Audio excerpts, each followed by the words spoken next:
আমেরিকায় আর ইউরোপের নামে চালাই দিলেন। তারা তো পার্সিপিটই করে, এই প্রসঙ্গে কথাই বলতে চাই নাই।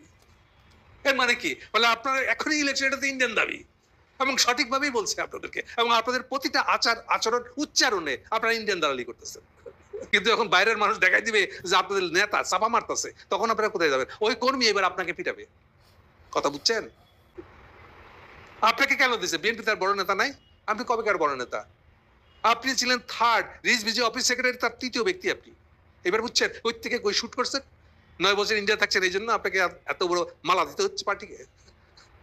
এগুলো কি প্রমাণ করে আসলে যে আপনি কে, আপনার গুরুত্বটা কি, এবং কেন আপনাকে আপনাকে পাঠায় এনশিওর করতেছে র যে ইয়েস উই আর রিপ্রেজেন্টেটেড, আমরা আমাদের প্রতিনিধি পাঠাইছি। সো আপনি তো আসলে র এর প্রতিনিধি।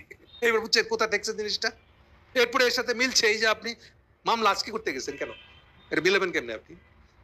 এটা তো খাপে খাপ পরিষ্কার দেখা যাচ্ছে যে আপনি ইন্ডিয়ার বিরুদ্ধে মামলা করবেন কেমনে?